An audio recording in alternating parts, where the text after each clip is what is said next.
헤어지게 된 영우와 준호, 위험에 걸린 정명석의 거취, 태수미, 우영우 모녀의 비밀, 그리고 느닷없이 진행된 최수연과 권민우 러브라인까지 이제 2회밖에 남지 않았는데 이걸 다 어떻게 풀까요? 먼저 태수미와 영우의 비밀이 어떻게 풀릴지에 대해 예상해 보겠습니다. 14화 엔딩에서 한 대표와 기자가 모의하는 걸 보니 한 달 후 열리게 될 태수미의 인사청문회 직전까지 참으라는 영우의 비밀이 깨질 것 같습니다. 다른 언론사가 냄새를 맡기 전에 엠바고를 깨트리고 터뜨릴 수 있습니다. 그렇게 되면 태수미에게 큰 타격이 되겠지만 청문회까지 시간을 벌어줄 수 있어서 태수미가 뭔가 대책을 세울 것 같고요. 한 대표는 영우라는 새끼 고래를 이용해 어미 고래 사냥을 시작했지만 자칫하면 새끼 고래만 잃게 될 수도 있습니다. 문제는 영우입니다. 영우가 겪게 될 시련이 눈앞에 뻔히 보이는데요. 가르침을 주던 멘토 정명석도 보호해주던 이준호마저도 곁에 없습니다. 걱정이 현실이 됐죠. 예상했던 대로 멘토 서브아빠 정명석은 위암으로 요양에 들어갔을 테니 거꾸리 장순준 변호사 밑에서 가르침은커녕 핍박을 받게 될 것으로 보입니다. 15화에서 맡게 된 사건은 개인정보 유출 소송. 방송통신위원회로부터 과징금을 때려맞은 정보통신업계 대형 포털이나 방송사 또는 통신사가 고객이 될 것 같은데요. 그렇다면 방통위를 대상으로 하는 행정소송이나 유출회원으로부터 어마어마한 배상액을 감당해야 하는 민사소송을 담당하는 것이라 언론에서도 지대한 관심을 가지게 될 것으로 보입니다. 한바다는 VIP 고객을 위해 일해야 하지만 정의가 무엇인지 고민하는 우영우 입장에서는 신념과 부딪힐 사안이죠. 게다가 이 문제는 영우의 출생의 비밀 유출과도 연결지어 생각해 볼 수 있습니다. 원하지 않는 개인정보가 언론에 의해 유출되고 그로 인해 보호받지 못한 개인은 어떻게 구제돼야 하는지가 15화의 메시지가 될 것 같은데요. 영우는 일적으로도 고민이 많겠지만 사적으로도 태수미와의 관계를 어떻게 풀어야 할지 자신의 거취를 생각하게 되겠죠. 영우는 평소대로 스마트한 머리로 전곡을 찌르며 일을 해나가지만 장승준 변호사의 큰 고객을 놓치게 만들었던 장본인이라 일찌감치 찢겼기 때문에 일과 관계없이 미움을 살 것 같습니다. 미움을 사는 것도 눈치 못 채고 팩트 폭행이 장점인 영우는 장승준 변호사를 더 약올리겠죠. 정명석 변호사가 얼마나 좋은 사수였는지를 최수연과 권민우도 마찬가지로 절감할 거예요. 정명석 때와 달리 영우가 총알바지가 돼주는데 권민우는 내심 쌤통이라고 생각할까요? 아니면 미안하거나 고마움을 느낄까요? 동료의 어려움을 외면하지 말라는 최수연의 말에 흔들리게 되는 것 같네요. 한편 영우를 한바다에서 내쫓는 과제를 수행해야 태산으로 갈 수 있는데 계획을 수정해야 할지도 모르겠습니다. 자신이 가진 패가 언론에 의해 까발리게 생겼으니까요. 예고편의 장면에서 기자들이 터뜨리는 불빛이 영우에게 향한 건 개인정보 유출 소송 전담 변호사라는 이유 때문이 아니라 바로 태수미의 혼외 자식이라는 것 때문이겠죠. 그래서 온통 관심은 영우에게로 집중될 테고 장승준 변호사 팀이 맡은 사건에서도 언론의 관심 때문에 영우를 팀에서 제외할 것으로 보입니다. 태수미는 이 고비를 넘길 수 있을까요? 걸리는 게 있습니다. 한 달 앞둔 청문회에서 태수미에게 검증해야 할 사안 3가지는 대표직 세습, 원정 출산, 남편이 강천그룹 회장이라는 점 때문에 생길 정경유착인데요. 여기서 아들을 원전 출산으로 얻었다는 의혹이 자꾸 걸리네요. 이 아들 문제가 반전이 될 것 같거든요. 뇌피셜을 가동해 보겠습니다. 태수미는 혼외 자식으로 영우를 낳았지만 버렸고 결혼해서 아들을 뒀지만 그 아들이 남편의 혼외 자식이라면 어떻게 될까요? 태수미는 대학 때 유학 갔다고 말해놓고 아이를 낳았지만 영우를 버린 것에 대한 미안함 때문에 결혼 후 남편의 혼외 자식을 친자식처럼 키웠던 건 아닐까요? 그리고 친자식처럼 보이기 위해 원정 출산한 것처럼 꾸몄다면 태수미는 용서받을 수 있을까요? 이런 딜레마를 시청자에게 던져주게 될지도 모르겠다는 생각을 해봤습니다. 태수미가 청문회 전에 터진 혼외 자식 문제를 당시엔 그럴 수밖에 없었다는 정치적인 위선과 동정으로 풀 수도 있겠죠.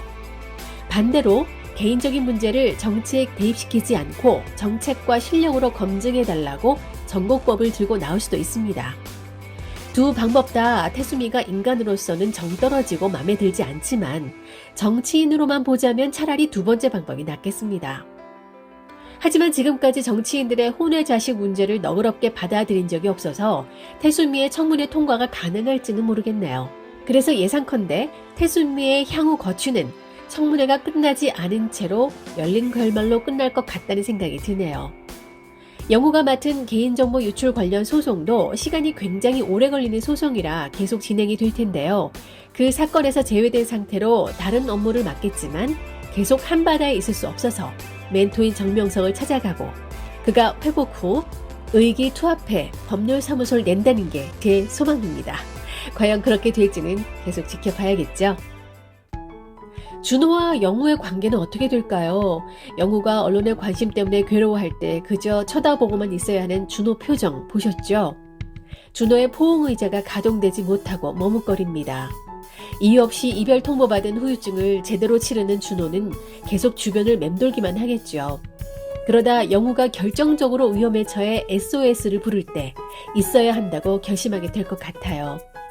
이유도 알지 못한 채 이기적으로 이별 통보해버린 영우가 자신을 너무나도 절실히 필요로 하게 된다면 얼음 녹듯이 영우에게 다시 올 것 같습니다. 사실 영우가 준호 누나 말에 엿듣는 것만 봤을 때는 준호에게 허리 굽혀 죄송하다고 물러서는 영우가 가여웠는데요. 본방을 보고 나니 섭섭함을 넘어 준호의 외로움이 어떤 건지 너무나 잘 알 것 같더라고요.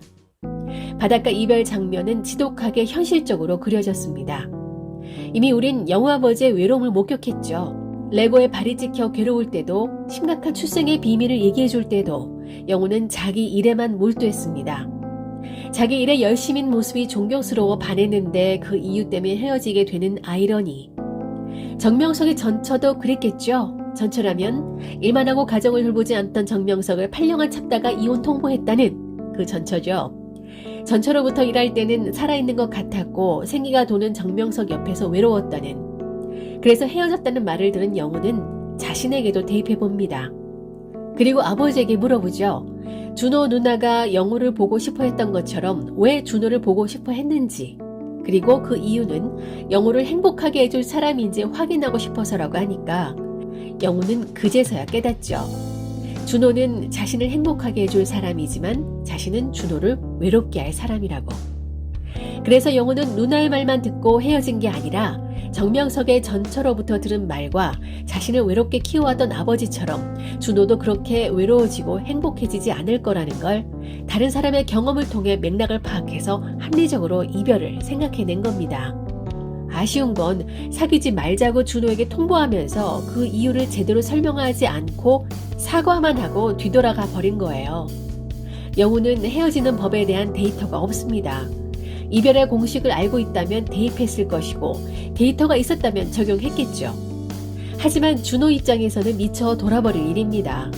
헤어지자고 해놓고 일 얘기만 하는 영우를 이해하고 싶어도 되지 않습니다. 포옹의자라도 받아들일 수 없는 무게가 있겠죠. 그런데도 불구하고 영우가 뒤돌아가니까 혼자 가는 걸 둘 수 없어서 따라가주는 준호. 착해요. 그리고 그 둘이 그토록 보고 싶었던 돌고래가 옆에서 튀어오르지만 보지 못하죠. 주지수님이 말씀해 주신 것처럼 보이지 않는 행복의 본질을 보지 못한 건데요. 15화에서는 그 본질을 깨닫게 되지 않을까 싶습니다. 정명석이 이준호에게 꽉 잡고 싶은 사람 놓치지 말라고 했던 것처럼 다시 영우를 잡을 것 같아요. 공감할 수 없는 영우의 상태를 이해하고 사랑으로 키웠던 아버지처럼 연인에게 희생을 강요할 순 없겠죠. 하지만 준호는 그것이 아버지의 사랑만큼은 아니라도 영우에게 자신이 필요한 존재라는 것 자체가 사랑할 수 있는 이유가 될 수 있지 않을까요? 그걸 영우가 준호에게 알려준다면 두 사람은 헤어지지 못할 것 같습니다. 정명석과 우영우는 어떻게 될까요? 유니콘 멘토 정명석은 위험 판정을 받은 뒤 쉼없이 일해서 얻은 건 병뿐이라며 지나온 인생을 후회합니다. 그런데 우영우에게 일하는 모습에 반했다는 얘기를 들으니 그게 또 위로가 되는 모양이에요. 3,000원짜리 문화재 관람료 반환 소송이지만 그 뒤에 있을 큰 협상을 예측해 주지스님을 고객으로 끌어들인 정명석. 그걸 보고 우영우가 처음으로 정명석에게 반하죠. 이혼당하고 위험에 걸릴 정도로 일에 몰두한 보람이 있다는 얘기를 남들이 했다면 매기는 얘기일 텐데요. 영우가 했으니 칭찬입니다. 매번 정명석을 팩트 폭행하는 영우지만 영우가 진심으로 걱정하고 칭찬하는 거라는 걸 이젠 정명석도 잘 알고 있죠. 근데 또 청출어람이라고 영우도 일타쌍피 영업에 성공합니다. 공양주가 행복국수집 사장님이라는 걸 알아내고 지식재산권과 영업비밀을 보장받을 수 있도록 소송을 대리하게 되죠. 최수연과 권민호까지 힘을 보태주는 걸 보니 역시 정명석의 퀴즈들입니다. 그러니 앞으로 이들은 같이 하게 될 운명일 수밖에 없습니다. 일할 때는 살아있는 생기가 도는 정명석 아닙니까? 일할 때는 고레카, 반짝이는 영우 아닙니까? 사실 일적으로 보면 정명석과 영우는 찰떡궁합이죠. 둘이 부부라면 살림은 전문가에게 맡기고 서로 좋아하는 일에 몰두하며 행복할 수 있을 것 같은데요. 그래서 영우는 정명석과 합쳐야 됩니다. 법무법인 고래에서 서브아빠 정명석은 오피스 대디로 영우를 잘 키워낼 것 같아요. 그리고 송무팀 준호가 뒷받침해 줄 테니 무적의 팀이 되겠죠. 여기에 햇살처럼 따스하게 영우를 도와줄 최수연과 뒤늦게 궤도 수정하게 될 권민우를 용서하고 받아주게 된다면 강태호 배우의 스포대로 위아더 원이 될 수 있습니다. 어일우, 어차피 1등은 이상한 변호사 우영우, 시청률 1등을 계속 고수하며 마지막까지 흔들림 없는 촘촘한 전개를 바라면서 고래와 같은 큰 사랑으로 구독, 좋아요 부탁드립니다.